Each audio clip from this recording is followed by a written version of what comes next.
After these things, Paul departed from Athens and came to Corinth, and found a certain Jew named Aquila, born in Pontus, lately come from Italy,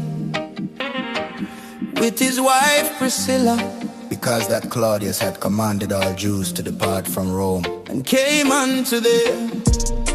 And because he was of the same craft, he abode with them, and rough, for by their occupation they were tent makers. And he reasoned in the synagogue every Sabbath, and persuaded the Jews and the Greeks.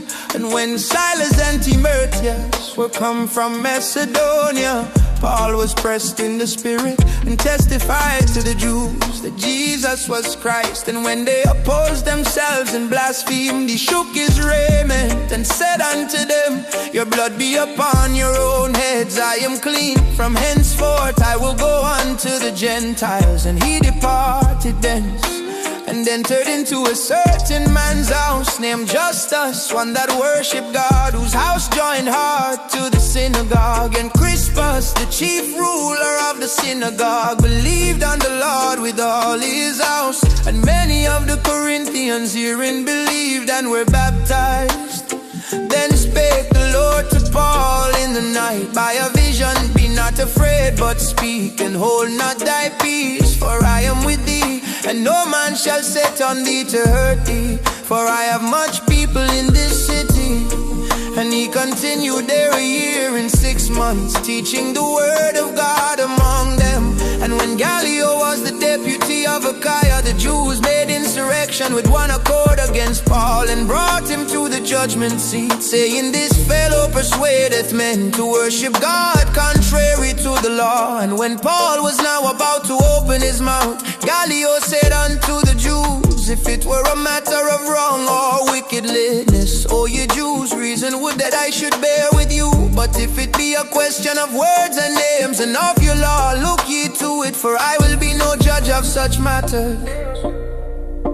And he drave them from the judgment seat.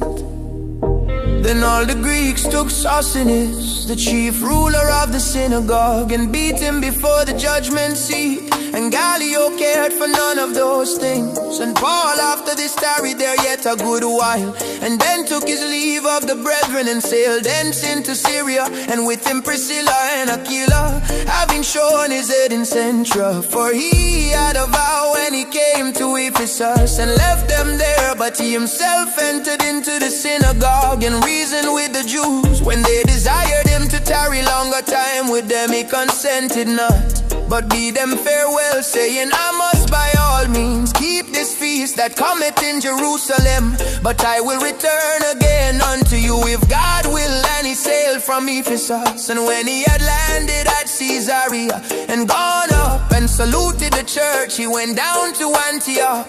And after he had spent some time there, he departed, and went over all the country of Galatia and Phrygia in order, strengthening all the disciples. And a certain Jew named Apollos, born at Alexandria, an eloquent man and mighty in the scriptures, came to Ephesus. This man was instructed in the way of the Lord, and being fervent in the spirit, he spake and taught diligently the things of the Lord, knowing only the baptism of John. And he began to speak boldly in the synagogue, whom when Aquila and Priscilla had heard, they took him unto them, and expounded unto him the way of God more perfectly.